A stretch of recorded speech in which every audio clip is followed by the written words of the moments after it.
Hi ಎಲ್ಲರಿಗೂ ನಮಸ್ಕಾರ. Welcome to my channel. ಇವತ್ತಿನ ರೆಸಿಪಿ ಚಿಲ್ಕವರೆಕಾಳು ಸಾಂಬಾರು ಯಾವ ರೀತಿ ಮಾಡೋದು ಅಂತ ನಾನು ತೋರಿಸ್ಕೊಡ್ತೀನಿ. ಇಲ್ಲಿ ನಾನು ಮೊದಲಿಗೆ ಮಸಾಲೆ ರೆಡಿ ಮಾಡ್ಕೊಳ್ಳೋದಕ್ಕೆ ಒಂದು ಜಾರನ್ನ ತೊಗೊಂಡು ಒಂದು ಹೋಳು ತೆಂಗಿನಕಾಯಿ ತುರಿ, ಒಂದು ಟೊಮೊಟೊ, ಒಂದು 2 ಪೀಸ್ ಚಕ್ಕೆ, ಒಂದು 3 ಪೀಸ್ ಲವಂಗ, 1 ಇಂಚಷ್ಟು ಶುಂಠಿ, ಒಂದು ಇಡೀ ಸಾಂಬಾರು ಸೊಪ್ಪು, 1 ಟೇಬಲ್ ಸ್ಪೂನ್ ಹುರ್ಗಡ್ಲೆ, ಅದಕ್ಕೆ ಸ್ವಲ್ಪ ನೀರನ್ನ ಸಹ ಆ್ಯಡ್ ಮಾಡಿಕೊಂಡು ನಾನಿಲ್ಲಿ 1 ರೌಂಡ್ ರುಬ್ಕೋತೀನಿ.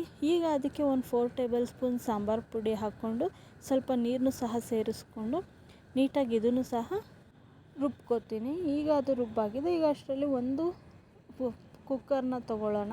ಅದಕ್ಕೆ ಈಗ ಒಂದು 2 ಟೇಬಲ್ ಸ್ಪೂನ್ ಆಯಿಲ್ ಹಾಕ್ಕೊಂಡು ಒಂದು ಈರುಳ್ಳಿನ ನಾನು ಆಲ್ರೆಡಿ ರುಬ್ಕೊಂಡು ಪೇಸ್ಟ್ ಮಾಡ್ಕೊಂಡಿದ್ದೆ. ಈಗ ಅದನ್ನು ಸೇರಿಸ್ಕೊತಾ ಇದ್ದೀನಿ.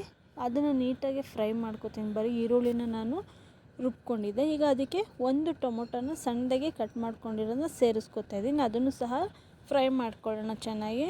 ಇದನ್ನು ಫ್ರೈ ಮಾಡ್ಕೊಂಡಿರೋ ನಂತರ ಅವರೆಕಾಳನ್ನ ನಾನು ಆಲ್ರೆಡಿ ಚಿಲ್ಕಿಸ್ಕೊಂಡು ತೊಗೊಂಡಿದ್ದೆ.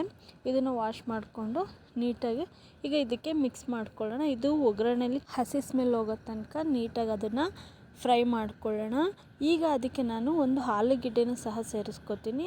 ಈಗ ಚಿಲ್ಕವರೆಕಾಳು ಸಾಂಬಾರಿಗೆ ಚಪ್ರದ ಅವರೆಕಾಯಿನೂ ಸಹ ನಾನಿಲ್ಲಿ ಸೇರಿಸ್ಕೊಂಡು ನೀಟಾಗಿ ಫ್ರೈ ಮಾಡ್ಕೊತಿದ್ದೀನಿ. ಚಪ್ರದ ಅವರೆಕಾಯಿ ಹಾಕೋದ್ರಿಂದ ಚಿಲ್ಕವರೆಕಾಳು ಸಾಂಬಾರು ಒಂದೊಳ್ಳೆ ಸೂಪರ್ ಟೇಸ್ಟ್ ಅಂತಲೇ ಹೇಳ್ಬೋದು. ಈಗ ಅದಕ್ಕೆ ನಾನು ಒಂದು ಚಿಟಿಕೆಯಷ್ಟು ಉಪ್ಪನ್ನು ಸಹ ಸೇರಿಸ್ಕೊತಾ ಇದ್ದೀನಿ. ಸೇರಿಸ್ಕೊಂಡು ನೀಟಾಗಿ ಇದನ್ನು ಮಿಕ್ಸ್ ಮಾಡ್ಕೊತಾ ಇದ್ದೀನಿ. ಇವಾಗ ರುಬ್ಬಿರೋ ಅಂತಹ ಮಸಾಲೆನೂ ಸಹ ಇದಕ್ಕೆ ಸೇರಿಸ್ಕೊತಾ ಇದ್ದೀನಿ. ಸೇರಿಸ್ಕೊಂಡು ಇದಕ್ಕೆ ಎಷ್ಟು ಸಾಂಬಾರಿಗೆ ನೀರು ಬೇಕೋ ಅಷ್ಟನ್ನು ನಾನಿಲ್ಲಿ ಆ್ಯಡ್ ಮಾಡಿಕೊಂಡು ಇದನ್ನು ನೀಟಾಗಿ ಮಿಕ್ಸ್ ಮಾಡಿಕೊಂಡು ಇವಾಗ ಕುದಿಸ್ಕೊತೀನಿ. ಸಾಂಬಾರು ಇವಾಗ ನೀವು ನೋಡ್ತಾ ಇರ್ಬೋದು, ಇವಾಗ ಕುದಿ ಬಂದಿದೆ.